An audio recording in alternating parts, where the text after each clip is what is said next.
Au nom de Serigne Abo et de l'ensemble de la grande et prestigieuse famille d'El Hadji Falilou Mbacké, nous nous inclinons pieusement devant la mémoire du valeureux capitaine de l'armée française, tombé hier au champ d'honneur, victime d'un terrible et mortel accident de la route, alors qu'il venait, comme d'habitude, représenter l'armée française à ce Magal du Kazu Rajab. Nous partageons la douleur des forces françaises du Cap-Vert et prions pour le repos de son âme. Monsieur le représentant du khalife général des Mourides, Serigne Cheikh Sidi Mokhtar Mbacké, yàlla na fi yàgg te wér. Serigne Abo Mbacké, chef de la grande et prestigieuse famille d'El Hadji Falilou Mbacké, messieurs les distingués membres de la grande et prestigieuse famille d'El Hadji Falilou Mbacké, monsieur le représentant du chef de l'État, monsieur le gouverneur de la région de Diourbel, chers et honorables invités. Avant d'entamer notre propos, nous tenons à présenter nos respectueuses salutations à son éminence Cheikh Sidi Mokhtar Mbacké, khalife général des Mourides, sous la bénédiction de qui se déroule cette manifestation religieuse. Serigne Abo, vous voici installé par la grâce de Serigne Touba à la tête de la grande et prestigieuse famille d'El Hadji Falilou Mbacké. Vous y succédez à un homme résolu, déterminé, dynamique et engagé, au talibisme élevé, faliliste dans tout son être, et qui, malgré la brièveté de son passage à la direction du mouridisme, l'a marqué de façon indélébile par des réalisations aussi concrètes que spectaculaires qui se passent de commentaires. Tel un météore, El Hadji Bara a illuminé le firmament mouride d'une trace qui, bien que fugace, restera gravée en lettres d'or dans les annales ô combien riches de la confrérie. Ce que nous connaissons de vous, Serigne Abo, nous autorise valablement à espérer de vous un sacerdoce réussi et bénéfique que nous souhaitons long et fécond. Nos souhaits vous accompagnent. Chers et honorables invités, je voudrais aujourd'hui, avec votre aimable permission, vous parler rapidement de El Hadji Falilou Mbacké, urbaniste. Généralement, les plans directeurs d'urbanisme des villes ou cités ont toujours été élaborés et appliqués par les autorités administratives ou politiques. Cela n'a pas été le cas pour Touba, dont le premier plan directeur fut entièrement imaginé et réalisé par El Hadji Falilou Mbacké. Initié et conçu par El Hadji Falilou Mbacké, dressé par son architecte, qui est aussi celui de la mosquée, le plan directeur de Touba, avec ses rues larges de 10 mètres, ses avenues de 20 mètres, ses boulevards de 30 mètres, est un modèle du genre. Contrairement aux autres grandes villes du monde, Touba n'est pas une métropole qui dispose d'une grande mosquée. Touba est une grande mosquée qui dispose d'une métropole. Car tout part de la grande mosquée et tout converge vers la grande mosquée, dont le grand imam Serigne Abdou Khadr Mbacké a été la fierté de la Oumma islamique. Ce premier PDU de Touba, conçu en 1960 par El Hadji Falilou Mbacké, est l'embryon et le socle du PDU suivant qui, en respectant les formes, les contours et l'esprit, l'a prolongé et étendu.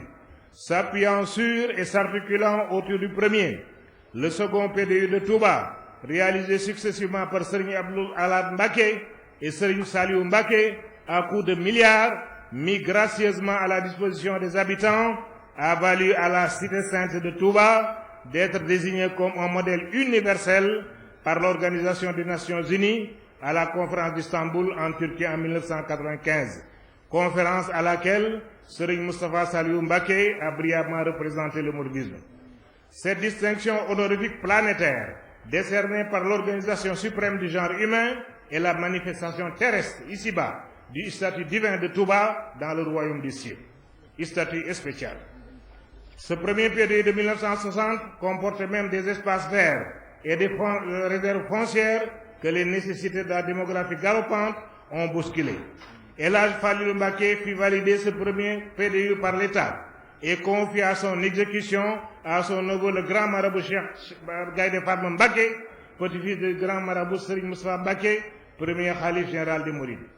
Appliqué sur le terrain, le lotissement d'une agglomération vieille de 3/4 de siècle, constituée d'habitations hétérogènes en paille, en bois, en tôle ondulée et même en dur, avec tout ce que cela comportait de destruction, de démolition, de réalignement, de terrassement et de remblai, mais aussi avec toutes les pesanteurs sociales et culturelles qui s'y rattachaient, n'était pas chose aisée. Mais Serigne Cheikh Gaïndé Fatma, avec sa bravoure, sa détermination, sa volonté franche d'accomplir sa mission, assis à longueur de journée sur une chaise en plein air, bravant imperturbablement la chaleur et la poussière, à la tête d'une armada de disciples enthousiastes et engagés, Khassaïd en bandoulière réussit l'application correcte du premier lotissement de Touba. Et tout ceci en un ton raccord, dans le calme et la discipline, ce qui lui procura les bénédictions appuyées d'El Hadj Falilou Mbacké. C'est à El Hadj Falilou Mbacké que les mourides doivent cette vaste esplanade qui entoure la mosquée, que d'aucuns trouvaient inutilement démesurée et qui, avec les millions de personnes qui affluent chaque année à Touba, s'est avérée trop petite. Si la mosquée de Touba est devenue aujourd'hui le chef-d'œuvre que tout le monde admire, nous le devons certes au talent de son architecte, mais un architecte aidé et guidé par El Hadj Falilou Mbacké. Un célèbre architecte européen disait que l'architecte est le premier à savoir avant tout le monde comment ce sera quand tout sera fini. L'architecte de la mosquée de Touba n'a pas eu ce privilège, car la mosquée de Touba n'a pas été édifiée sur un plan d'ensemble dressé préalablement avec maquette et toutes ses différentes composantes, mais élément par élément, composante par composante, qui, assemblées, ont donné ce joyau. Car pour chaque partie, l'architecte présentait une esquisse à El Hadj Falilou Mbacké qui, crayon en main, apportait les corrections qu'il souhaitait. Enlever ceci, ajouter cela, arrondissez cet angle. Et l'architecte repartait à Dakar avec ses observations pour revenir à Touba présenter la nouvelle esquisse. Il faisait autant d'aller-retour que nécessaire jusqu'à ce que la dernière esquisse convienne à El Hadj Falilou Mbacké. Et alors l'architecture et le plan définitif de cette partie, au bas duquel El Hadj Falilou Mbacké a posé sa signature, précédé de la mention bon pour exécution. Et l'architecte pouvait alors établir les points d'exécution, béton armé, plan de ferraille, etc. et les travaux de cette partie pouvaient démarrer. Le minaret central, avec ses 86 mètres 80, était jusqu'à assez récemment le plus haut minaret du monde. Nous ne parlons pas de tour, dépassant celui de la mosquée Mohamed Ali du Caire, qui est de 84 mètres. Alors qu'à l'inauguration de la mosquée le 7 juin 1963, le minaret central était le seul au monde à être doté d'un ascenseur, avec celui de la mosquée de Brunei, dans le nord Bornéo au sud-est asiatique. De nos jours, avec l'abondance des moyens et les progrès techniques, il est aisé, en se référant à la mosquée de Touba, débattre de records de ceci ou de cela. Artistiquement et esthétiquement, à l'instar de notre guide Serigne Touba, nous n'avons cherché à confier personne, à imiter quiconque, tirant tout du terroir national. Mais en matière de grandes mosquées à dimension mondiale, nous nous contentons d'être des précurseurs dans bien des domaines. Cela mérite d'être souligné. Car en dépit de tout cela, la mosquée de Touba demeure la plus belle du monde après celle de la Mecque et de Médine. Aussi singulier que cela puisse paraître, et contrairement aux idées reçues, El Hadj Falilou Mbacké n'a jamais possédé de compte bancaire pour payer les travaux de la mosquée de Touba. Tous les travaux de la mosquée de Touba, à de très rares exceptions près, ont été payés par El Hadj Falilou Mbacké en liquide, en numéraire, en espèces sonnantes et trébuchantes, on me dit aujourd'hui, ici même à Touba, dans sa célèbre baraque verte qui se trouve à l'emplacement de l'actuelle villa Antuil derrière nous. Toute tranche de travaux exécutés valablement selon les règles de l'art faisait l'objet d'un décompte qui, méticuleusement vérifié, contrôlé et validé par l'architecte, était revêtu de sa signature précédée de la mention bon à payer. Et l'entrepreneur venait à Touba avec ce document, en compagnie de l'architecte qui lui aussi, de son côté, avait établi sa note d'acompte d'honoraires correspondant aux travaux concernés. Le khalife les recevait dans la baraque et à très peu d'exceptions près, dans la grande case en paille qui se trouvait devant la baraque. Dans cette pièce prenait place El Hadj Falilou Mbacké, l'entrepreneur Pierre Auger, l'architecte Gaston Escatena et votre serviteur. Près du khalife étaient disposés de gros sacs d'argent, bourrés de grosses coupures, préalablement préparés par ses trésoriers successifs, d'abord Serigne Mbaye Sall, puis Serigne Dame Diop, puis enfin Serigne Bousso Chauffeur. Puis le khalife prenait de sa vénérable main une liasse de billets qu'il me remettait. La comptait billet par billet et la remettait à l'entrepreneur, à l'architecte, selon le cas. Alors ce dernier la recomptait à son tour avant de la ranger dans son sac et ainsi de suite jusqu'à ce que les montants à payer puissent atteindre. Ensuite, le reçu déjà préparé était signé par l'architecte et l'entrepreneur et remis au khalife général. C'est par ce procédé humiliable et simple que tous les travaux de la grande mosquée de Touba ont été préparés au dernier centime et croyez-moi, les ordres étaient astronomiques. Le deuxième,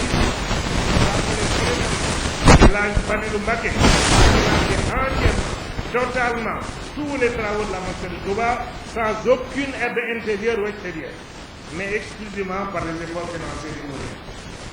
Le président de la République du Sénégal, Léopold Sédar Senghor, a reconnu officiellement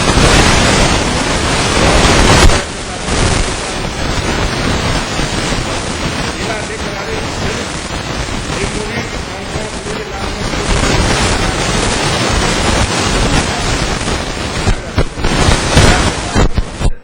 Chers et honorables invités, pour ne pas abuser, nous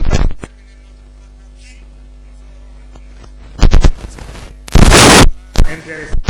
Nous avons simplement pensé dans notre entendement de petit talibé qu'il n'était pas superflu pour vous de connaître un peu plus l'homme multidimensionnel aux 1000 facettes dont nous commémorons aujourd'hui l'anniversaire. Nous saluons l'avènement de Cheikh Sidi Mokhtar Mbacké à la barre de la communauté mouride et nous formulons des voeux ardents pour que le Dieu puissant le laisse longtemps devant nous avec une santé de fer pour lui permettre de réaliser harmonieusement les nombreux projets qu'il nourrit par la ville sainte de Touba en particulier et la communauté mouride en général.